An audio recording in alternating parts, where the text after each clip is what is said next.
People ask Google why the USA is so powerful, and why is Mexico so poor, why is Peru so dry, and tell me Google why Chile is so incredibly long, why is Colombia so dangerous, and why is Brazil so damn big. Oh, we forgot Canada, why it is so cold. Why is Venezuela so poor despite having tons of oil? Why is Suriname so empty? And why is Argentina so good at soccer? Why is Uruguay so white? And why is Bolivia so bad at soccer? Why is Paraguay so happy? And why is Ecuador so populated? And Guyana, why it is so rich? And lastly, please tell me, why is French Guiana so French? People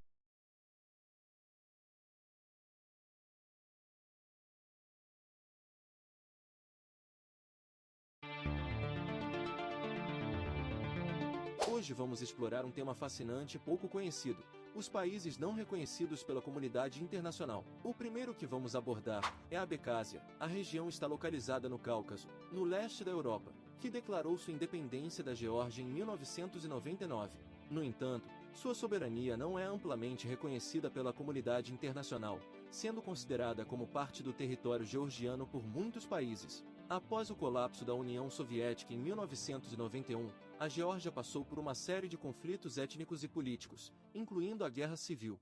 Durante esse período, a Abcásia, predominantemente habitada por abcásios étnicos, buscou sua independência da Geórgia. Isso resultou em um conflito armado entre as forças georgianas e abcásias, que durou até 1993, com um acordo de cessar-fogo mediado pela Comunidade dos Estados Independentes. Desde então, a Abcásia tem se autogovernado como uma entidade separada da Geórgia, com sua própria constituição, governo e instituições. No entanto, apenas um punhado de países, como a Rússia, Nicarágua, Venezuela, Síria e algumas nações insulares do Pacífico Sul, reconhecem oficialmente sua independência. Você sabia que apenas 1% das pessoas que assistem esse canal são inscritas? Não seja como a maioria. Inscreva-se para não perder os próximos vídeos. Vamos lá! O próximo é a Transnistria, que é uma região autoproclamada localizada no leste da Moldávia, na Europa Oriental. Após o colapso da União Soviética em 1991, a Moldávia proclamou sua independência, o que resultou em um conflito armado entre o governo moldavo e a população predominantemente russa e ucraniana da Transnistria. A Transnistria é habitada principalmente por russos étnicos, ucranianos e moldavos, com a maioria da população falando russo como língua principal. Em 1990, a região declarou sua independência da Moldávia, alegando discriminação e temendo uma assimilação cultural forçada. Isso levou a um conflito armado que durou até 1992, quando um cessar-fogo foi acordado, deixando a Transnistria de fato separada da Moldávia. No entanto, a comunidade internacional não reconhece a independência da Transnistria e considera a região como parte integrante do território moldavo. Atualmente, a Transnistria mantém uma administração própria, com governo, bandeira, hino e forças de segurança. O próximo é a Somalilândia, é uma região autônoma que se autoproclamou independente da Somália em 1991. Está localizada no chifre da África, na costa do Golfo de Aden, e fazendo a fronteira com a Etiópia e o Djibouti. Após a queda do regime ditatorial de Siad Barre, na Somália, a Somalilândia declarou sua independência, buscando se afastar do caos e dos conflitos que assolavam o país. A região passou por um processo de construção de instituições governamentais, estabelecendo uma constituição, um sistema de governo e realizando eleições presidenciais e parlamentares. Embora a Somalilândia tenha alcançado estabilidade política e relativa segurança em comparação com outras partes da Somália, sua independência não é amplamente reconhecida pela comunidade internacional. Até o momento, nenhum país membro da ONU reconheceu oficialmente a Somalilândia como uma nação independente. No entanto, a região é vista como uma república de facto com instituições governamentais funcionais, sistema legal, moeda própria e controle sobre seu território. Em seguida temos a Ossétia do Sul, oficialmente conhecida como Região Administrativa Especial da Ossétia do Sul. É uma região autoproclamada localizada no Cáucaso, no sul da Geórgia. A região é predominantemente habitada por ossetas étnicos e tem uma história complexa envolvendo conflitos étnicos e disputas territoriais. A região da Ossétia do Sul esteve historicamente ligada à Ossétia do Norte, que faz parte da Federação Russa. Durante o período soviético, a Ossétia do Sul foi uma região autônoma dentro da República Socialista Soviética da Geórgia. No entanto, após a independência da Geórgia em 1991, a Ossétia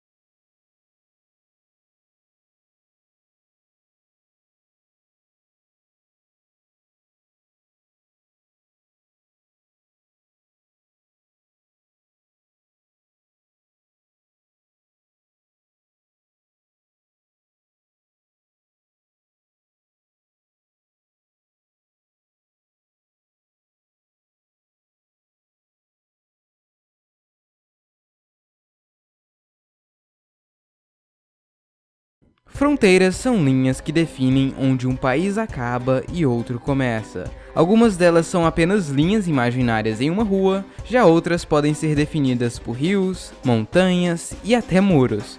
Algumas são grandes linhas retas e outras nem tanto. Porém, a maioria das fronteiras funcionam da mesma forma. Uma linha divide dois países e cada um fica para o seu lado. Porém, nem todos os países seguem essa fórmula.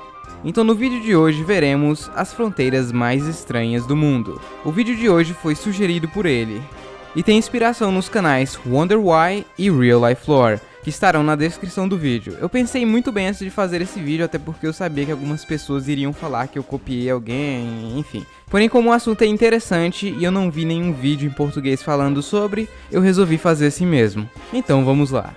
Alguns países possuem os chamados exclave, que é uma parte do seu território que não está conectada com o resto do país. Um bom exemplo disso é o Alasca, que faz parte dos Estados Unidos, mesmo não estando conectado com a parte principal do país. Existe também os enclaves, que é quando um país ou parte de um país é completamente cercado por outro país. Um exemplo disso é Lesoto, um país dentro da África do Sul. Outro país que também possui enclaves é a Itália, que possui não apenas um, mas dois dentro dela. São eles San Marino e Vaticano. Porém, os enclaves podem ser partes de um país dentro de outro país, como é o caso de Campione d'Italia, um pequeno território italiano dentro da Suíça. E esse não é o único enclave de outro país dentro dela. Na parte norte do país existe um município chamado de Bussiem am Rhein, que faz parte da Alemanha. Ainda na Alemanha, porém na fronteira com a Bélgica, temos um outro caso bem estranho.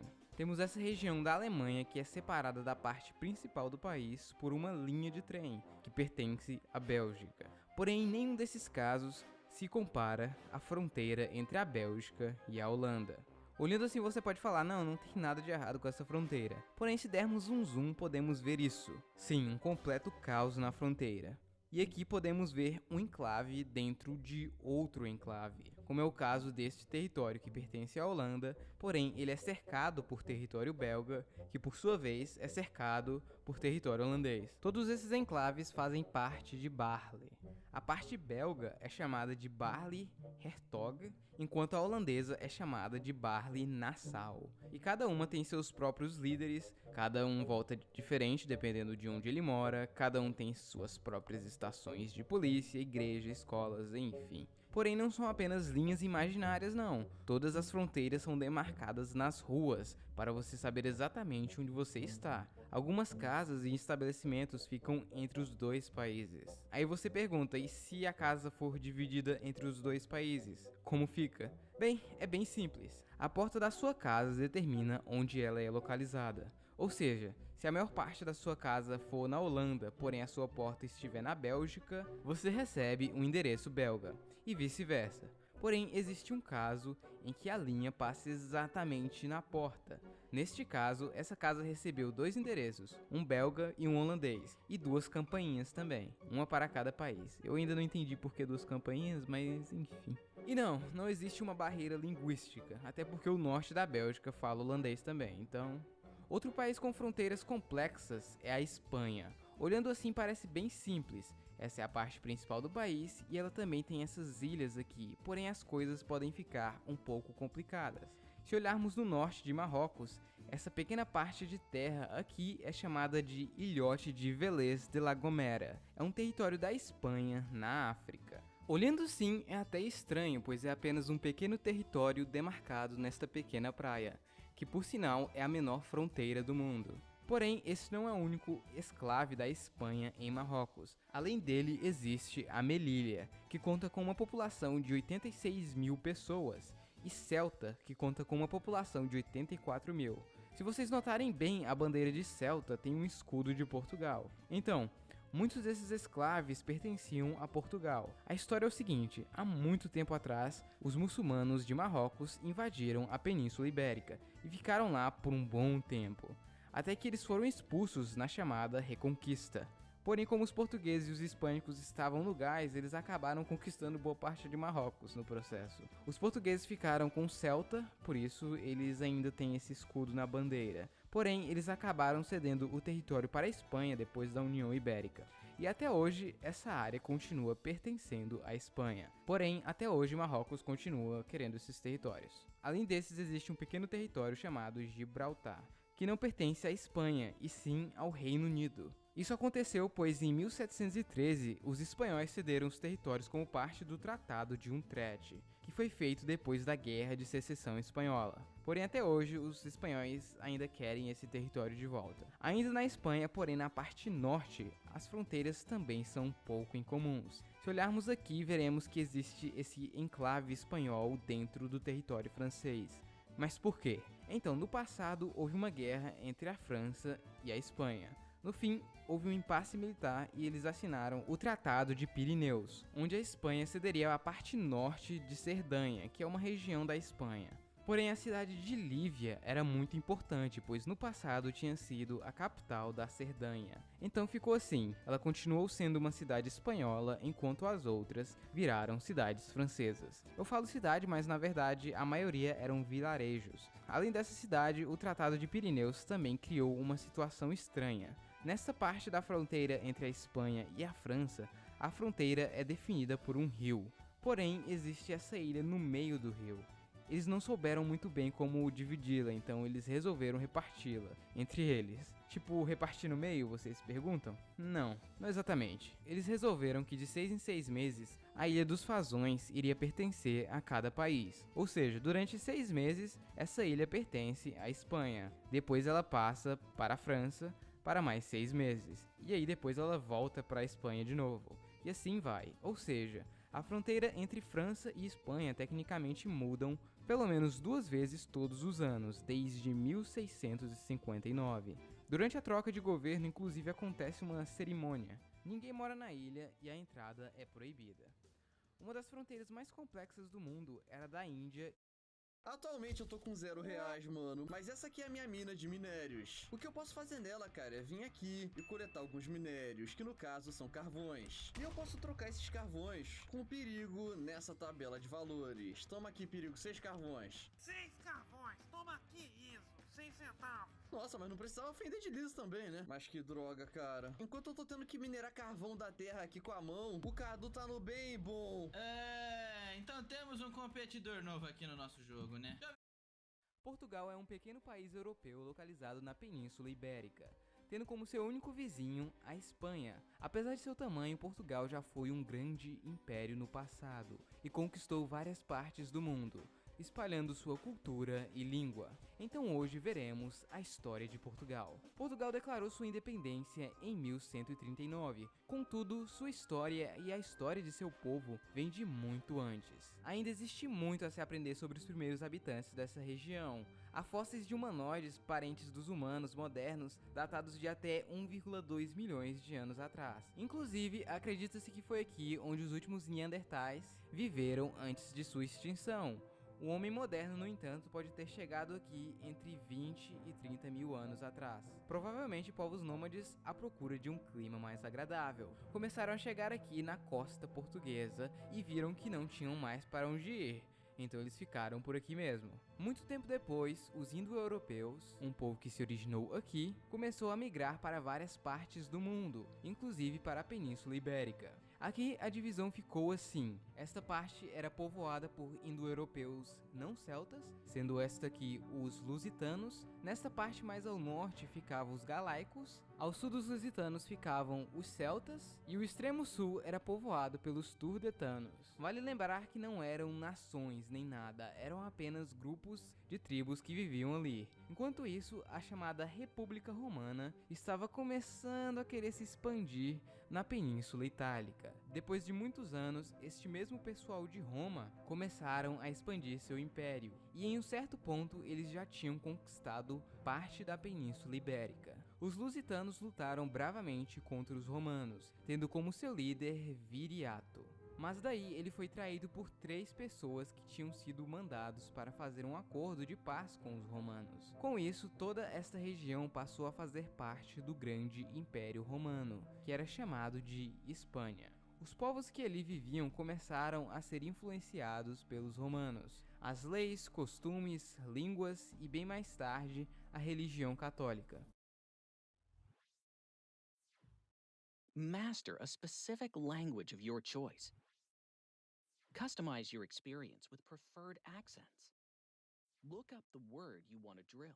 AI finds the best match for you.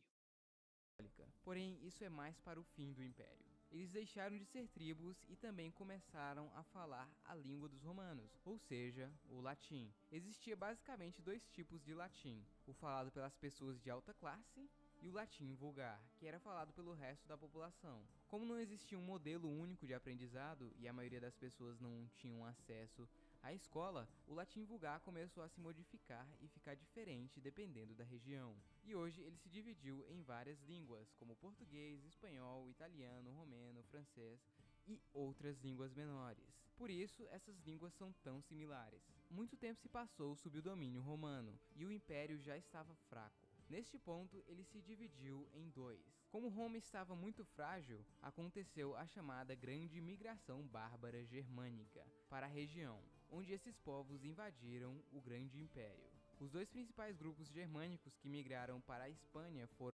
Alô, YouTube! Em julho de 2011, depois de uma guerra civil violenta, o Sudão finalmente se dividiu. Ao norte, continuando a ser Sudão, o país que existe desde 56, e embaixo, Sudão Sul, um país totalmente novo, e, até o momento, o país mais novo do mundo, completando 12 anos em 2023. E será que vai ter mais algum em breve? Tem algum lugar no mundo que é provável ou tenha chances ou esteja tentando conseguir sua independência e se tornar um novo país? Bora descobrir! E veja até o final para saber se isso pode acontecer aqui no Brasil. Bora lá!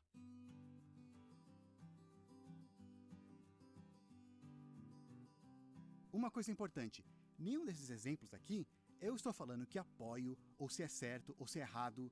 Somente estou listando movimentos separatistas que talvez podem resultar em algo, ou talvez não. Número 1. Catalunha. Essa é uma das regiões autônomas da Espanha, um pouco parecida com um estado. Fica bem na pontinha do país e a capital é Barcelona, e tem a 5ª área urbana mais populosa da União Europeia. A região foi muito importante faz muito tempo.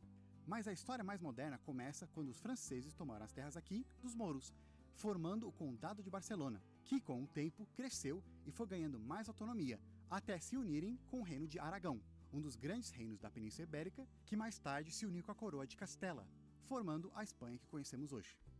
Mas eles sempre tiveram um senso de identidade forte, com seu idioma, a sua cultura e até sendo uma das regiões mais ricas da Espanha. Na Guerra Franco-Espanhola, Catalunha se revoltou e tentou ser uma república, com o apoio da França, mas a Espanha acabou reconquistando. Durante séculos, teve um ou outro conflito deles tentando sair e se tornar independente. Em 1932, eles conseguiram passar um estatuto que deu mais autonomia para a região, e foi aprovado pela maioria da população, mas pouco tempo depois ela foi abolida pelo ditador Francisco Franco. A região sofreu um pouco de repressão nos próximos anos, que aumentou o desejo separatista. Em 2017, eles fizeram um referendo, vendo se eles continuavam parte ou se viravam independentes, e a maioria votou para ser independente. Mas a Suprema Corte Espanhola declarou inconstitucional, e até prendeu alguns ministros do governo da região, com acusações de rebelião, mau uso de dinheiro público e outras coisas. Alguns até tiveram perdão em 2021.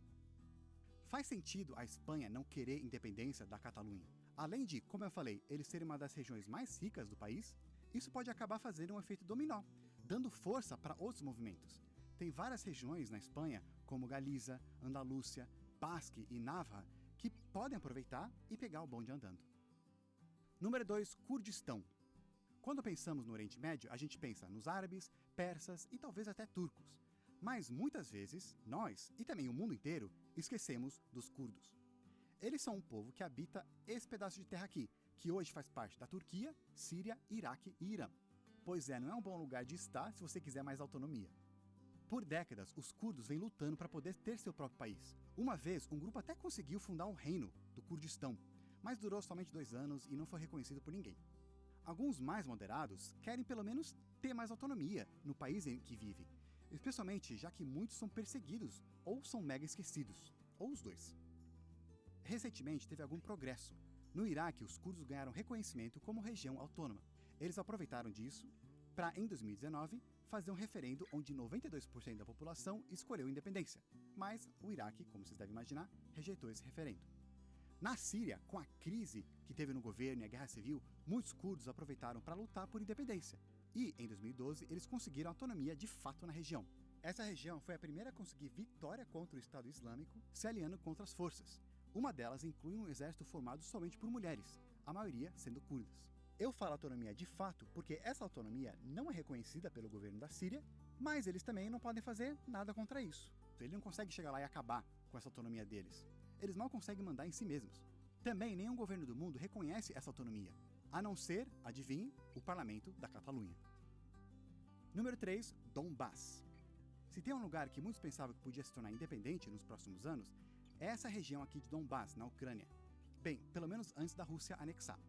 Eu já falei melhor em outros vídeos que eu recomendo vocês verem. Aliás, a maioria de vocês não são inscritos aqui, então se inscrevem para apoiar o canal e nos ajudar a alcançar 50 mil inscritos. A gente está quase perto. Enfim, nessa região tem uma população grande de russos, e quando estava tendo a crise lá na Crimeia, rebeldes em Donetsk e Luhansk declararam a independência da Ucrânia com o apoio da Rússia.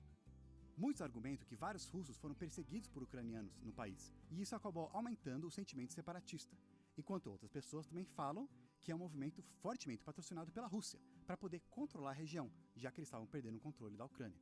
De qualquer forma, as cidades começaram a guerrear por independência, até que foram anexadas pela Rússia em 2022, começando a guerra da Rússia e a Ucrânia. Não se sabe ainda o que pode acontecer. Se a Rússia ganhar, talvez eles deixem a Ucrânia independente, com um líder sob seu controle, ou talvez, e mais provável, como parte da Rússia mesmo.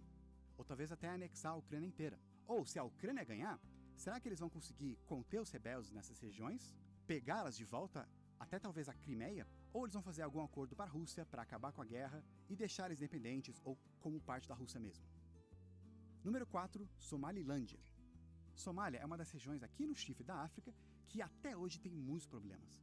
Em 1991, o governo da Somália entrou em colapso, quando o presidente foi deposto e clãs rivais começaram a brigar por poder, dividindo o país em diferentes facções.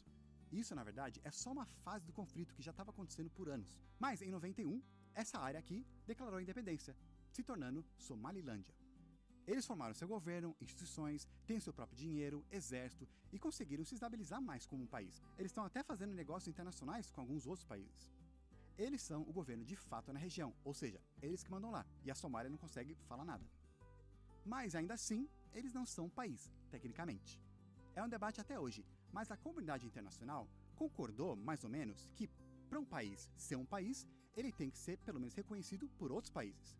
E isso que falta na Somalilândia, além também de resolverem as disputas de fronteira que eles têm com a Somália. Nem mesmo a ONU ou a União Africana reconhece eles, somente Taiwan, que também não é um país reconhecido por muitos. Talvez um dos principais motivos da maioria dos países não reconhecer a independência deles, além de se eles reconhecerem, quer dizer que eles poderiam reconhecer movimentos separatistas nos seus próprios territórios, a região no chifre da África é muito importante. Lá fica do lado de rotas marítimas mega cruciais que conectam praticamente o mundo inteiro, passando muitos produtos por lá, principalmente gás natural e petróleo. Então talvez, se países reconhecerem Somalilândia, vai deixar a Somália brava, ou também as milícias locais, fazendo com que eles, junto com os piratas, que também reinam muitas partes de lá, interfiram nessa artéria mega importante do mundo. Por último, o Brasil. Tem algum movimento separatista aqui? Sim, mas ele não é tão grande ou faz tanto barulho quanto esses outros que a gente falou.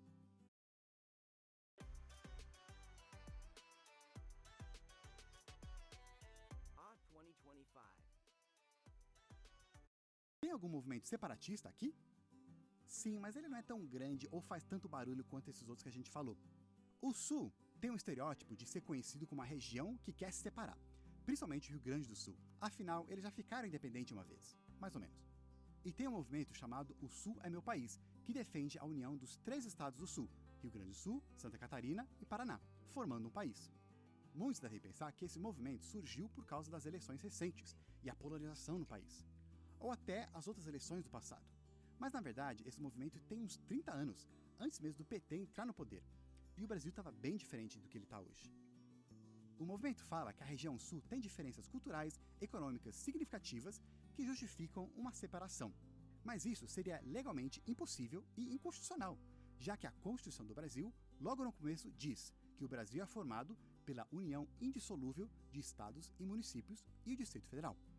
Ou seja, legalmente falando, é impossível qualquer região do Brasil se declarar independente, mesmo se todo o povo lá votar sim em um referendo, mesmo se o governador querer ou a Assembleia Legislativa local, mesmo se o presidente do Brasil decretar. Para fazer isso, teria que alterar a Constituição. E para alterar a Constituição, precisa do apoio de 3/5 da Câmara e 3/5 do Senado. E eles votam nisso 2 vezes.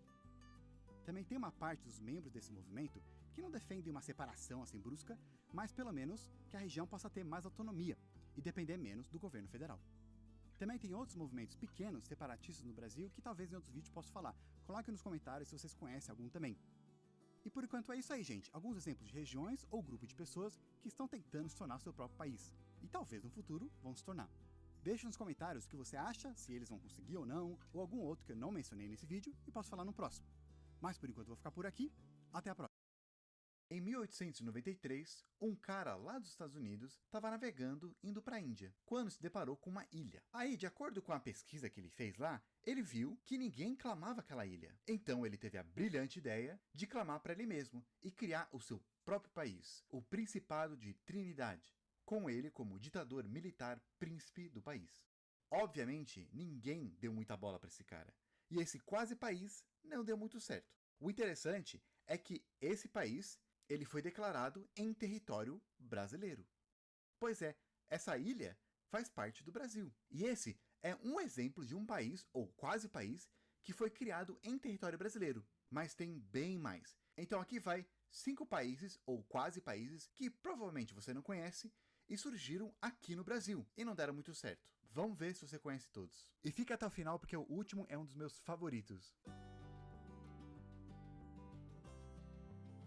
Alô, alô, YouTube! O caso do Principado de Trindade, eu já comentei sobre ele naquele último vídeo sobre países extintos desconhecidos. Dá uma olhada se você não viu esse vídeo ainda. Aliás, aproveita e vê se você não é inscrito no canal. E se inscreve, é de graça e é um Nesse ano 60. Beba com moderação. União Soviética, Gran Colômbia, Prússia, Reino da Coreia, tudo países que não existem mais. E provável que você já tenha ouvido falar neles. Então, ao invés disso, aqui vai uma lista de 5 países mais estranhos que ninguém sabe que existia. Será que eu vou te surpreender? E fica até o final para ver um que um gringo lá dos Estados Unidos tentou fazer aqui em território brasileiro. Bora lá. Alô, alô, YouTube! Número 1, Estado Livre do Gargalo. Pelo menos é esse que o nome em alemão traduz. Esse país, ou quase país, ele existiu de 1919 até 1923, longos 4 anos. Ele surgiu por causa da Primeira Guerra Mundial. A Alemanha, ela perdeu, e aí os aliados ocuparam alguns territórios deles, no oeste do rio Reno, dividindo entre eles. E a maneira que eles decidiram dividir foi bem simples. Do centro da ocupação militar, eles faziam um círculo com um raio de 30 quilômetros. Tudo dentro desse círculo era deles. Dos Estados Unidos, por exemplo, o centro era lá em Coblença, e da França era em Maïs. Mas eles ficam 64 quilômetros de distância. Ou seja, os círculos da ocupação militar não se encontravam, deixando esse pedacinho aqui estrangulado, um gargalo, que não pertencia a nenhum dos dois. Foi aí que meio que surgiu um país. Sim, ele era conectado com o resto da Alemanha, só que não tinha nenhuma rodovia ou trem que conectava sem passar por um dos territórios ocupados. Então a Alemanha, ela não quis nem chegar perto dessa área militarizada. Então essa região ficou ignorada. Tem algumas poucas cidadezinhas por aqui, e eles ficaram abandonados sem nenhum país. Então eles decidiram fazer o seu próprio, o Estado Livre do Gargalo, com a capital na maior cidade, Lorsch. Só que desde o início eles tiveram problema, principalmente com o comércio. Como nenhum país em sua volta reconhecia eles, esse paizinho, ninguém quis fazer negócio com eles. Eles basicamente sobreviviam de contrabando. Então, pouco tempo depois, quando os Estados Unidos e a França foram embora, eles voltaram a fazer parte da Alemanha. Número 2, Zona Internacional Tanger. Essa durou mais tempo, 32 anos, de 1924 até 56, com um intervalo no meio. Lá era meio que um paraíso para ricos, artistas e criminosos. Ficava em Marrocos e também surgiu por causa da Primeira Guerra Mundial. Nossa, muita coisa aconteceu por causa dessa bendita guerra. Tanto que a gente tem até um vídeo falando sobre isso. Dá uma olhada e também já se inscreve se você ainda não fez. Muita gente acha que tá inscrito, mas não tá. A nossa meta é alcançar 1 milhão até o final deste ano. O YouTube não quer ajudar a gente, porque ele não gosta muito de conteúdo educativo. Por isso que precisamos da tua ajuda. Enfim, essa área de Tangier, ela sempre foi cobiçada por muita gente. Portugueses, espanhóis, britânicos, franceses, italianos, holandeses, suecos e, é claro, os marroquinos. Ela fica bem aqui na entrada do mar Mediterrâneo. Então, se você controla essa área aqui, você pode ter influência ou até controle de muita coisa que entra e sai da Europa pelo mar. Depois da Primeira Guerra, os aliados eles fizeram com que a cidade marroquina de Tangier virasse uma zona internacional sem presença militar. Um porto livre, que era administrado de uma maneira bem complicada, mas basicamente uma união de todos os países participantes. Não tinha impostos em várias coisas e várias liberdades. Basicamente, parecia uma cidade que você podia fazer qualquer coisa. Um faroeste lá na pontinha da África. E isso chamou muita atenção de ricos, artistas, que transformaram a cidade meio que uma cidade de rave. O lugar também chamou a atenção de espiões, contrabandistas e pessoas desse tipo no geral. Mas é claro que as pessoas do local não gostaram disso. E quando Marrocos conseguiu ganhar a independência, a região foi absorvida voltando para Marrocos. Mesmo não tendo mais essa zona geográfica internacional, hoje em dia, tem uma maneira que você pode usar a internet do mundo inteiro e ao mesmo tempo se proteger e se esconder de criminosos online. E isso é possível através de uma VPN como a NordVPN. Toda vez que você usa a internet, o seu dispositivo ele corre o risco de pessoas, empresas ou até governos conseguirem acessar algumas de suas informações, ver seus dados, seu endereço de IP, onde você está acessando, etc. E eles podem usar isso para vender para terceiros ou até fazer um golpe contra você. Por isso, a NordVPN é uma rede virtual privada que criptografa as suas informações para ninguém conseguir ler e coloca tipo um túnel na sua internet para proteger de acessos e esconder a sua localização. E também você consegue acessar a internet como se estivesse em um outro país. Dá para ver sites que são bloqueados no seu país e até ver o catálogo da Netflix. Por exemplo, a Netflix dos Estados Unidos já tem um filme do Mario e vários outros filmes que não tem aqui. Dá uma olhada clicando no link que eu vou colocar aqui na descrição, que também isso ajuda bastante o canal. Número 3, Reino Celestial de Grande Paz de Taiping. Esse nome me faz lembrar os nomes mais absurdos da história que eu falei nesse outro vídeo aqui. O Reino Celestial de Taiping, ele existiu por 13 anos, lá na China, e no seu auge tinha mais de 20 milhões de pessoas. Por causa de várias derrotas e perdas que foram humilhantes para a China, o país estava quebrado, muito pobre, com fome e vários problemas internos. Aí esse cara aqui, Huang Xiaoquan, tentou umas 3 vezes passar no exame para entrar na vida pública, mas não conseguiu. Bem frustrado, ele teve um tipo de um surto mental e depois um sonho, onde ele viu que ele era de uma família celestial importante. Aí quando ele descobriu o cristianismo através de um panfleto de missionários protestantes, ele percebeu que esse era o seu sonho e que ele era o irmão chinês mais novo de Jesus. Aí ele criou seu próprio culto com uma mistura de cristianismo com religião tradicional chinesa, adorando o deus Shangdi. Enfim, ele começou a ensinar, criou uma escola falando que estava restaurando a fé clássica e antiga e que eles deveriam derrubar o governo Qin e tudo que tinha corrompido a maneira de verdade de seguir as coisas. Lembrando que a dinastia Qin era governada por chineses de outra etnia do que a maioria dos chineses lá da China. Então muita gente já estava cansado deles. Teve perseguição do governo contra essas pessoas, que levou para uma revolta, que levou para uma rebelião, que levou para uma guerra civil. Eles até tiveram apoio de outros grupos rebeldes e separatistas. E o cara decretou o seu